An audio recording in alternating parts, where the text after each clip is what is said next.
여러분은 매일 빵을 무심코 먹습니다. 봉지에서 한 조각을 꺼내죠. 토스트를 만들거나 샌드위치를 만들 수도 있습니다.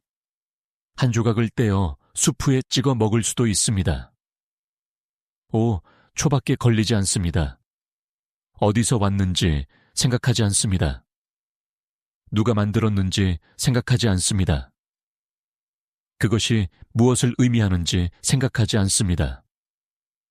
하지만 2000년 전에는 빵이 단순히 음식이 아니었습니다. 빵은 생명이었습니다. 빵은 생존이었습니다. 빵은 신성했습니다. 빵은 삶과 죽음을 가르는 차이였습니다. 그리고 성경에는 창세기부터 최후의 만찬까지 빵이 다른 어떤 음식보다 더 많이 등장합니다. 생선보다 더 많이, 포도주보다 더 많이, 양고기보다 더 많이, 빵, 그리고 한 가지 종류의 빵만이 아니었습니다. 성경은 적어도 8가지 다른 종류의 빵을 묘사합니다. 각각 다르게 만들어졌습니다. 각각 다른 목적을 가지고 있었습니다. 각각 대부분의 사람들이 들어본 적 없는 이야기를 담고 있었습니다. 이 빵들 중 일부는 가난한 사람들을 위한 것이었습니다. 일부는 부유한 사람들을 위한 것이었습니다. 일부는 급하게 구워졌습니다. 일부는 이스라엘 전체에서 단 한 가족만이 비밀 레시피를 알고 있을 정도로 정성껏 준비되었습니다. 그리고 그들은 누구에게도 공유하기를 거부했습니다. 이 빵들 중 하나는 아예 사람의 손에 닿지 않았습니다. 오늘 우리는 이 8가지 빵을 하나씩 살펴보려고 합니다. 무엇으로 만들어졌는지, 어떻게 준비되었는지, 왜 중요했는지, 그리고 무엇을 의미했는지, 그것을 먹었던 사람들에게 뿐만 아니라 하나님과 그분의 백성의 이야기에도 말입니다. 그리고 가장 아름다운 부분은 여러분은 오늘날에도 여러분의 부엌에서 여러분의 손으로 거의 모든 빵을 만들 수 있습니다. 수천 년 전에 만들어졌던 것과 똑같은 방식으로 말입니다. 누룩 없는 빵, 마차, 이것은 긴급함의 빵입니다. 탈출의 빵입니다. 한밤중에 기적 한가운데서 태어난 빵입니다. 출애굽기 12장은 그 이야기를 들려줍니다. 이스라엘 백성은 이집트에서 400년 동안 노예 생활을 했습니다. 하나님은 10가지 재앙을 내리셨습니다. 마침내 파라오는 항복했습니다. 그리고 한밤중에 그는 모세에게 말했습니다. 네 백성을 데리고 가거라. 지금 당장 나가라. 그러자 이스라엘 백성은 도망쳤습니다. 그들은 손에 잡히는 대로 움켜쥐었습니다. 반죽은 준비했지만 부풀어 오르게 할 시간이 없었습니다. 효모가 제 역할을 할 시간을 기다릴 여유가 없었습니다. 그 납작하고 부풀지 않은 반죽을 겉옷에 싸서 어깨에 메고 사막으로 달려가는 것 외에는 아무것도 할 시간이 없었습니다. 출애굽기 12장 39절은 그들이 이집트에서 가져온 반죽으로 누룩 없는 떡을 구웠으니 이는 그들이 이집트에서 쫓겨나서 지체할 수 없었기 때문이라고 말합니다. 그 빵, 납작하고 소박하며 급하게 구워진 빵이 마차가 되었습니다. 그리고 하나님은 이스라엘 백성에게 해마다 6월절 동안 7일 동안 그것을 먹어 상기하라고 명령하셨습니다. 자유는 기다려주지 않는다는 것을 상기시켜 줍니다. 하나님이 움직이실 때는 빠르게 움직이신다는 것을 상기시켜 줍니다. 때로는 인생에서 가장 중요한 빵은 완성할 시간이 없었던 빵이라는 것을 상기시켜 줍니다. 어떻게 만들어졌을까요?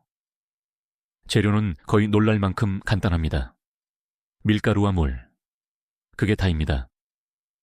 일부 전통에서는 소금 한 꼬집을 추가합니다. 효모는 없습니다. 베이킹 파우더도 없습니다. 어떤 종류의 팽창제도 없습니다.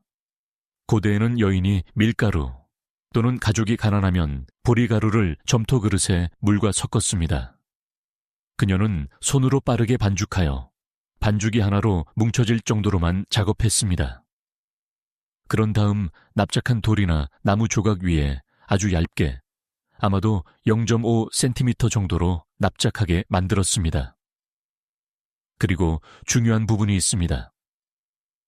유대 전통에 따르면 물이 밀가루에 닿는 순간부터 빵이 불에 들어가는 순간까지 전체 과정은 18분 이내에 이루어져야 합니다. 왜냐하면 18분 후에는 공기 중의 자연 효모가 반죽을 발효시키기 시작할 수 있기 때문입니다. 그리고 발효된 반죽은 누룩이 들어간 것입니다.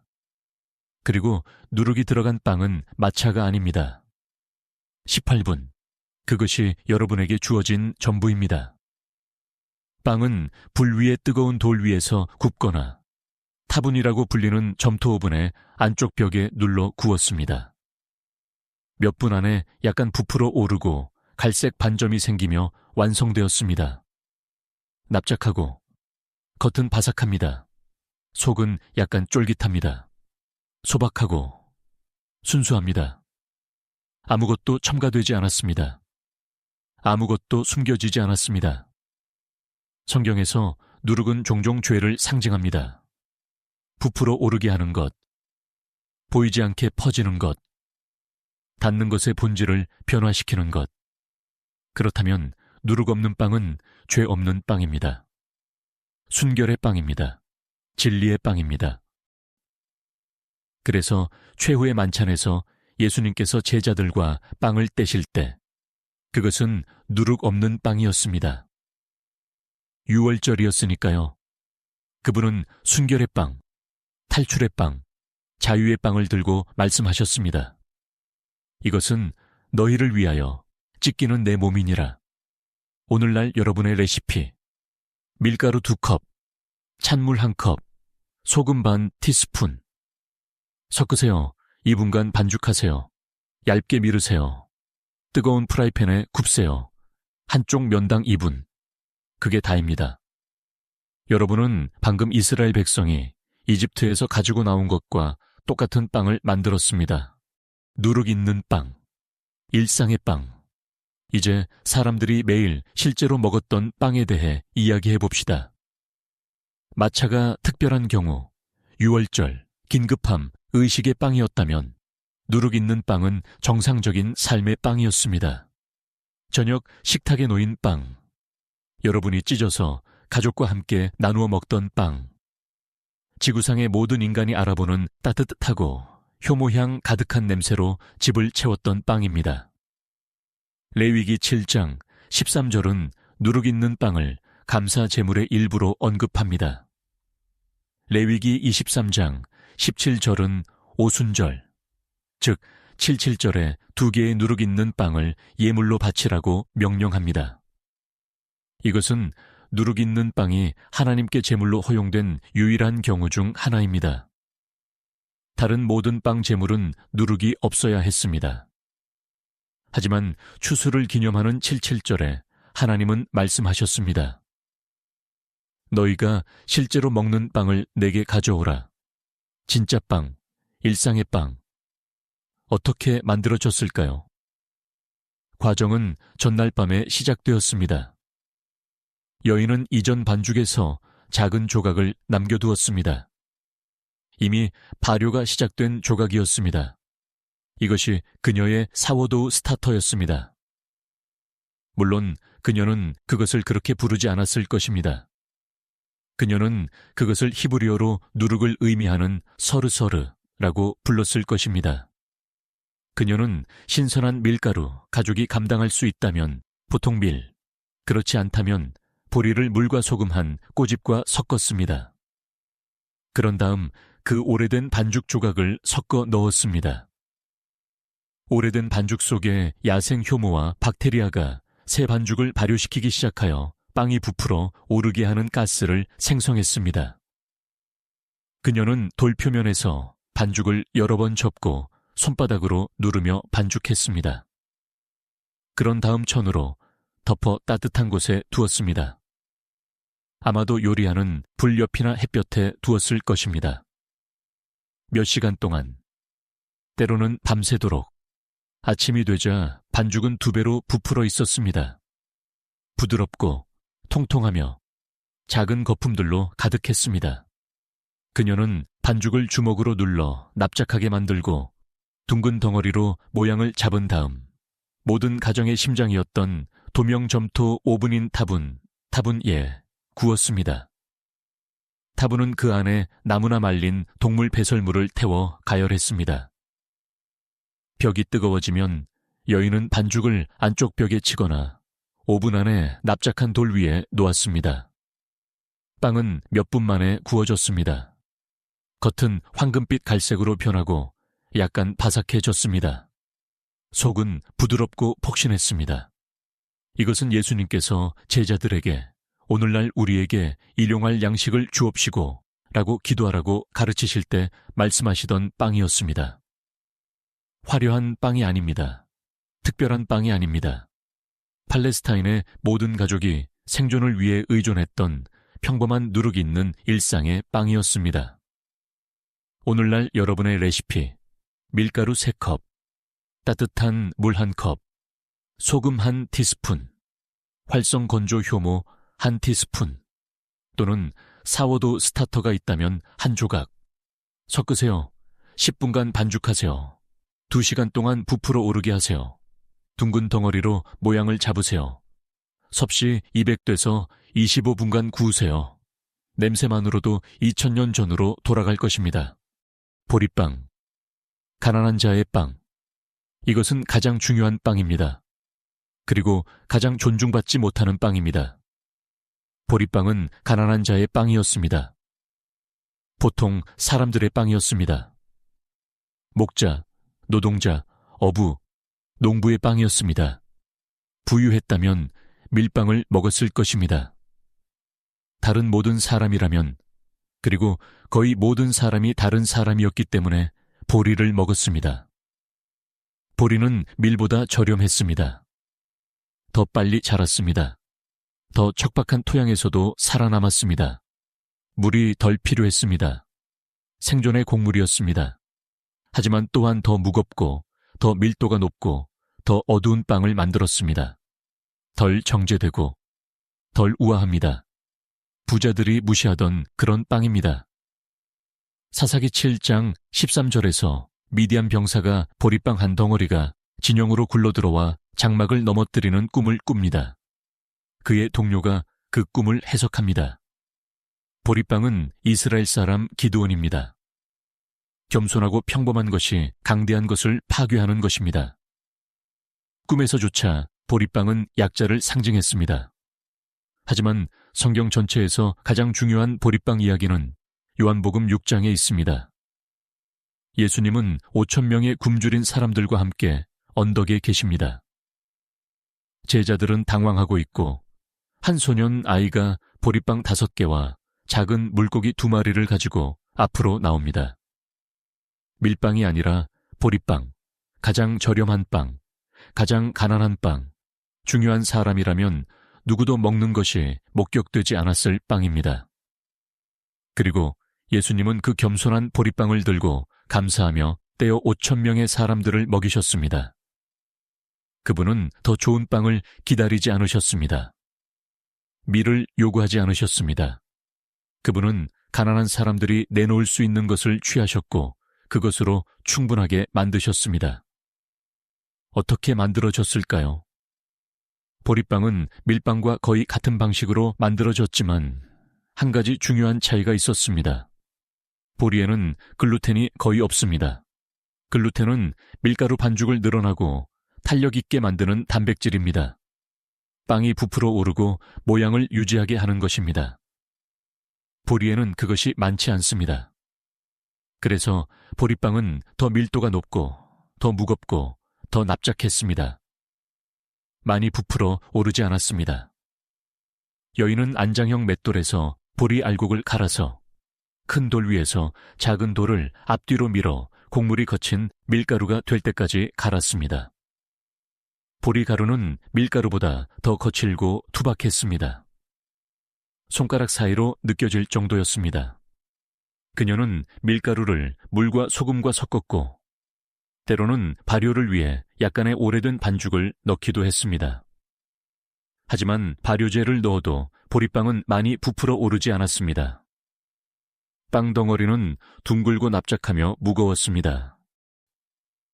아마도 2-3cm 정도 두께로 하루 종일 가방에 넣고 다녀도 부서지지 않을 정도로 밀도가 높았습니다. 빵은 뜨거운 돌 위나 타분에서 구웠습니다.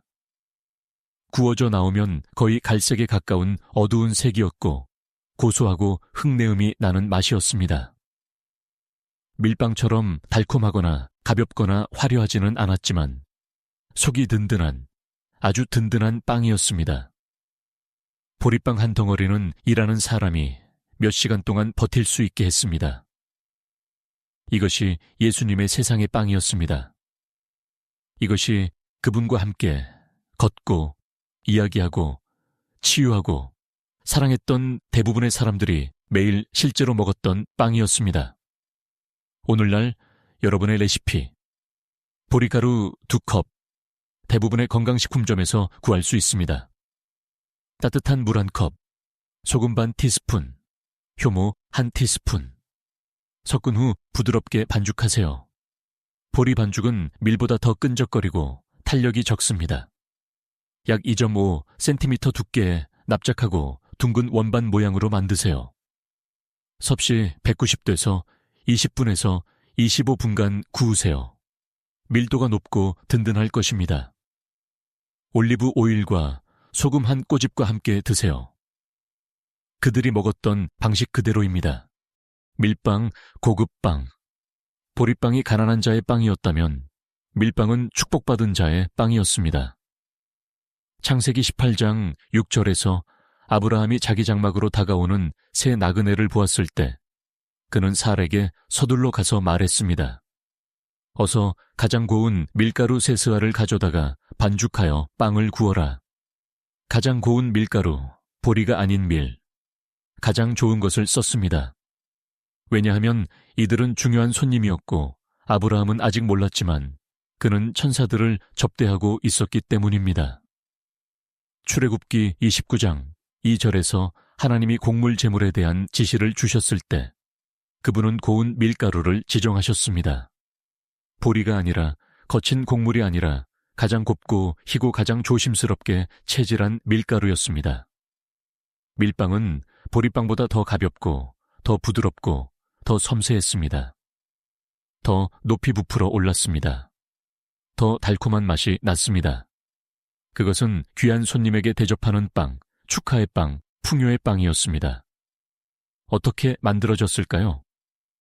과정은 일반 누룩 있는 빵과 같았지만 한 가지 중요한 차이가 있었습니다. 밀가루를 여러 번 채로 쳤습니다. 여인은 돌맷돌에 미라를 갈고 그 밀가루를 짠 갈대나 천으로 만든 채 통과시켰습니다. 거친 부분, 즉 밀기울과 배아는 제거되었습니다. 남은 것은 곱고 하얀 가루였습니다. 채로 치는 횟수가 많을수록 밀가루는 더 고와졌습니다. 그리고 밀가루가 고울수록 빵은 더 가볍고 부드러워졌습니다. 고대 세계에서 가장 고운 밀가루는 7번 채로 쳤습니다. 7번. 채를 통과할 때마다 더 많은 불순물, 더 많은 거친 부분이 제거되어 거의 비단처럼 고운 상태가 되었습니다. 이 밀가루는 비쌌고 생산하는데 시간이 많이 걸렸으며 사치품이었습니다. 대부분의 가족은 일상적으로 사용할 여유가 없었습니다. 그들은 특별한 경우, 손님을 위해, 축제를 위해, 하나님께 드리는 제물을 위해 그것을 아껴두었습니다. 반죽은 물, 소금, 누룩과 섞고 충분히 반죽하고 부풀어 오르게 한 다음 타분해서 구웠습니다. 결과는 황금빛으로 빛나고 향긋하며 부드럽고 아름다운 빵이었습니다. 식탁에 놓여 있을 때 사람들이 미소 짓게 만드는 그런 빵이었습니다. 오늘날 여러분의 레시피, 위에 언급된 누룩 있는 빵과 같은 레시피를 사용하되 구할 수 있는 가장 고운 흰 밀가루를 사용하세요. 섞기 전에 2번 채로 치세요. 추가적인 부드러움을 위해 반죽에 올리브 오일 1큰술을 추가하세요. 결과는 훨씬 더 가볍고 섬세할 것입니다. 그것이 아브라함이 천사들에게 대접했던 빵입니다. 기름을 바른 빵, 신성한 빵. 이 빵은 매일 먹는 음식이 아니었습니다. 이 빵은 하나님을 위한 것이었습니다. 출애굽기 29장, 이 절은 주님께 바쳐질 빵 제물을 묘사합니다. 그리고 너는 누룩 없는 빵과 기름으로 반죽한 누룩 없는 과자, 그리고 기름을 바른 누룩 없는 전병을 고운 밀가루로 만들지니라. 레위기 2장 4절부터 5절은 더 자세한 설명을 제공합니다. 화덕에 구운 곡물 제물을 가져오려면 가장 고운 밀가루로 만들되 효모 없이 올리브 오일을 섞어 만든 두꺼운 덩어리이거나 효모 없이 올리브 오일을 발라 만든 얇은 덩어리여야 한다. 이것들은 의식용 빵, 제물용 빵, 특별히 성막이나 성전에서 하나님 앞에 바쳐지기 위해 만들어진 빵이었습니다. 제단에는 누룩이 금지되었기 때문에 절대 누룩을 넣지 않았고 고대 세계에서 올리브 오일은 성령, 기름 부음, 봉헌을 상징했기 때문에 항상 올리브 오일로 만들었습니다. 어떻게 만들어졌을까요? 2가지 종류가 있었습니다. 첫 번째는 두꺼운 케이크, 히브리어로 할라인데 현대에 꼬아 만든 안식일 빵과 혼동해서는 안 됩니다. 고운 밀가루를 물 대신 올리브 오일과 섞거나 둘 다 사용했습니다. 오일은 반죽을 풍성하고 부드럽고 향긋하게 만들었습니다. 그것을 반죽하여 둥글고 납작한 케이크 모양으로 만든 다음 오븐에 구웠습니다. 2번째 종류는 얇은 웨이퍼, 히브리어로 라키크였습니다. 이것들은 매우 얇게, 거의 종이처럼 얇게 밀어서 표면에 올리브 오일을 바르거나 기름 부었습니다. 뜨거운 돌이나 마카반이라고 불리는 납작한 철판 위에서 빠르게 구웠습니다. 2가지 유형 모두 누룩이 없었습니다. 둘 다 가장 고운 밀가루로 만들어졌습니다. 둘 다 사람을 위한 음식이 아니라 하나님을 위한 음식이었기 때문에 조심스럽고 경건하게 다루어졌습니다. 제물로 바쳐진 후 일부는 제단에서 불태워졌고 기념 부분, 나머지는 제사장들이 먹도록 주어졌습니다. 이것은 그들의 양식의 일부였습니다. 하나님은 백성의 제물을 통해 제사장들을 먹이셨습니다. 오늘날 여러분의 레시피, 고운 밀가루 1컵, 올리브 오일 3큰술, 소금 1꼬집, 부드러운 반죽이 될 때까지 섞으세요. 필요하면 물을 아주 조금 첨가하세요. 두꺼운 케이크는 약 1.2cm 두께의 작고 납작한 원형으로 만들고 섭씨 200도에서 10분간 구우세요. 얇은 웨이퍼는 종이처럼 얇게 밀고 올리브 오일을 바른 다음 섭씨 220도에서 5분에서 7분 동안 살짝 황금빛이 될 때까지 구우세요. 효모도 누룩도 없이 그저 밀가루, 오일, 그리고 불입니다. 진설병, 임재의 빵. 이것은 성경 전체에서 가장 신비로운 빵이며 오늘날 학자들을 여전히 놀라게 하는 빵입니다. 레위기 24장 5절부터 9절까지는 그것을 묘사합니다. 너는 고운 밀가루를 가져다가 그것으로 떡 12덩이를 만들되 각 덩이에 10분의 2 에바를 넣고 너는 그것들을 여호와 앞에 순금 상위에 2줄로 한 줄에 6덩이씩 놓을지니라. 그리고 너는 각 줄 위에 순결한 유향을 놓을지니라. 가장 고운 밀가루로 만든 12개의 빵 덩어리가 성막의 성수 안에, 그리고 나중에는 성전 안에 있는 순금 상위에 2줄로 한 줄에 6개씩 놓였습니다. 신선한 유향이 각 줄 옆에 놓였고 빵은 매 안식일마다 교체되었습니다. 낡은 빵은 치워져 제사장들이 먹었고 새 빵이 그 자리에 놓였습니다. 이 빵은 항상 그곳에 항상 존재했으며 항상 하나님 앞에 있었습니다. 그래서 그것은 임재의 빵, 히브리어로 레헴 하파님, 문자적으로 얼굴의 빵을 의미이라고 불렸습니다. 그것은 하나님 앞에서 서 있는 빵이었습니다. 그리고 놀라운 점은 이것입니다. 탈무드와 요세푸스에 따르면 진설병은 일주일 내내 신선함을 유지했습니다.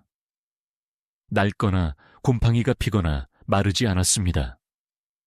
제사장들이 안식일에 그것을 가져다가 먹을 때 그것은 구워진 날처럼 따뜻하고 신선했습니다. 이것은 성전의 기적 중 하나로 여겨졌습니다. 어떻게 만들어졌을까요? 각 덩어리는 약 5kg, 즉 약 11파운드였습니다. 엄청난 양입니다. 각 덩어리에는 10분의 2 에바의 고운 밀가루가 필요했는데 이는 덩어리당 약 5파운드의 밀가루에 해당합니다. 빵은 누룩이 없었고 발효가 일어나지 않도록 빠르게 구워졌습니다. 탈무드에 따르면 진설병을 제대로 준비하는 비법을 아는 유일한 가족은 가르무 가족이었습니다. 성전 당국이 이집트 알렉산드리아의 제빵사들로 그들을 대체하려고 했을 때 이집트 제빵사들은 빵을 구울 수는 있었지만 부서뜨리지 않고 오븐에서 꺼낼 수 없었고 그들의 빵은 곰팡이가 피었습니다. 가르무 가족은 다시 돌아왔습니다. 왜 그들의 비법을 다른 사람에게 가르쳐주지 않느냐고 묻자 그들은 말했습니다. 우리는 성전이 파괴될 것을 알고 있으며 가치 없는 사람이 진설병 굽는 법을 배워 우상 숭배에 사용할까 우려됩니다. 빵 덩어리는 독특한 방식으로 만들어졌습니다. 일부 자료에 따르면 열린 상자 모양이나 옆면이 위로 향한 거꾸로 된 히브리어 글자 헤트와 같은 모양이었다고 합니다. 금형이 사용되었는데 하나는 반죽 모양을 잡는데, 하나는 굽는데, 하나는 구운 후에 모양을 보호하는 데 사용되었습니다. 빵은 안식일에는 어떤 일도 할 수 없었기 때문에 금요일에 구워졌고 토요일 아침에 황금상 위에 놓였습니다. 이 빵은 일반 사람들을 위한 것이 아니었습니다. 그것은 하나님과 그분을 섬기는 제사장들을 위한 것이었습니다. 성경 전체에서 유일한 예외는 다윗이 사울 왕을 피해 도망치다가 제사장 아히멜렉에게 와서 음식을 요청했을 때였습니다. 유일하게 구할 수 있는 빵은 진설병이었고 아히멜렉은 그것을 그에게 주었습니다. 예수님 자신도 마태복음 12장에서 이 이야기를 인용하시며 율법은 사람을 위해 만들어진 것이지 사람이 율법을 위해 만들어진 것이 아니라고 가르치셨습니다. 오늘날 여러분의 레시피. 이 빵은 가르무 가족과 함께 비법이 사라졌기 때문에 정확히 재현하기는 더 어렵습니다. 하지만 상징적인 버전을 만들 수 있습니다. 구할 수 있는 가장 고운 밀가루 3컵, 물, 소금 한 꼬집 효모, 없음. 단단한 반죽으로 반죽하여 얕은 상자처럼 가장자리가 올라온 직사각형 덩어리로 만드세요. 섭씨 200도에서 15분에서 20분간 구우세요. 여러분의 식탁에 놓고 1000년 동안 이 빵처럼 하나님 앞에 서 있었다는 것을 기억하세요. 에스겔 빵, 생존의 빵. 이것은 성경에서 가장 기묘한 빵이며 하나님께서 직접 레시피를 주신 유일한 빵입니다. 에스겔 4장 9절은 말합니다. 너는 밀과 보리와 콩과 팥과 조와 귀리를 가져다가 한 그릇에 담고 그것으로 빵을 만들라. 6가지 재료, 밀, 보리, 콩, 팥, 조, 귀리 모두 함께 섞여 하나의 빵이 됩니다. 이제 이것이 고대의 슈퍼푸드 레시피라고 생각하기 전에 그 맥락을 이해해야 합니다. 왜냐하면 이 빵은 축복이 아니었습니다. 이 빵은 벌이었습니다. 하나님은 선지자 에스겔에게 390일 동안 왼쪽으로 눕고 그 다음에 40일 동안 오른쪽으로 누우라고 말씀하셨습니다. 총 431 동안이었습니다. 그 전체 기간 동안 그는 이 빵만, 그리고 하루에 약 240g의 소량만 먹어야 했고 하루에 약 3컵의 물만 마실 수 있었습니다. 이것은 예언적인 행위였습니다. 에스겔은 예루살렘의 임박한 포위, 기근, 배급, 절망을 연기하고 있었습니다. 도시가 포위되면 재료를 선택할 사치가 없습니다. 남은 것이 무엇이든 마지막 밀, 마지막 보리, 한 줌의 말린 콩, 항아리 바닥에 있는 약간의 팥, 약간의 조, 약간의 오래된 귀리를 가져다가 모두 한데 섞습니다. 여러분은 부스러기로 빵을 만듭니다. 절망으로 빵을 만듭니다. 바닥에 남은 것으로 빵을 만듭니다. 그것이 에스겔 빵입니다. 그것은 기근빵, 포위빵, 남은 것이 아무것도 없을 때 만드는 빵입니다. 그런데 여기 아이러니가 있습니다. 현대 영양학자들은 이 곡물들의 조합이 완전 단백질을 생성한다는 것을 발견했습니다. 밀과 보리는 탄수화물과 일부 아미노산을 제공합니다. 콩과 팥은 곡물에 부족한 아미노산을 제공합니다. 함께 그것들은 영양학적으로 완전한 음식을 형성합니다. 여러분은 이 빵만으로도 생존할 수 있습니다. 하나님은 심판 중에도 생존을 위한 레시피를 주셨습니다. 어떻게 만들어졌을까요? 에스겔 시대에는 6가지 재료 모두 돌 맷돌에서 함께 갈아거친 혼합 밀가루로 만들었을 것입니다. 물이 첨가되었고 아마 다른 것은 아무것도 없었을 것입니다. 기름도 꿀도 소금도 없었습니다. 이것은 벌의 빵이었습니다. 소박하고 엄격하며 간신히 먹을 만한 것이어야 했습니다. 반죽은 작고 납작한 케이크 모양으로 만들어 불 위에서 구웠습니다. 원래 지시에는 인간의 배설물 위에서 굽도록 되어 있었는데 에스겔이 의식적으로 부정한 것이라며 항의했습니다. 하나님은 마음을 돌이켜 그에게 솥동을 사용하도록 허락하셨는데 이는 고대 세계에서 흔한 연료였으며 오늘날에도 중동과 인도 일부 지역에서 사용됩니다. 그 결과는 밀도가 높고 무겁고 흙내음이 나며 곡물에서 나는 고소한 맛과 죄서, 나는 약간의 단맛, 그리고 콩과 팥의 묵직함이 어우러진 복합적인 맛의 빵이었습니다. 맛있지는 않았지만 속이 든든한, 아주 든든한 빵이었습니다. 오늘날 여러분의 레시피, 여기 현대적인 버전이 있습니다. 통밀이나 통밀가루 2컵 반, 스펠트 밀가루 1컵 반, 보리 반컵, 조 반컵, 마른 녹두 4분의 1컵, 마른 콩, 그레이트 노던, 강낭콩, 핀토, 각 2큰술. 통곡물을 사용한다면 모두 블렌더나 곡물 분쇄기에 갈아주세요. 따뜻한 물 4컵, 꿀 1컵, 올리브 오일 반컵, 효모 2봉지, 소금 2큰술과 섞으세요. 묽은 반죽이 되도록 저으세요. 기름칠한 식빵틀 2개에 붓습니다. 1시간 동안 부풀어 오르게 하세요. 섭씨 175도에서 45분간 구우세요. 이 현대적인 버전은 에스겔이 먹었던 것보다 훨씬 맛있지만 정신은 같습니다.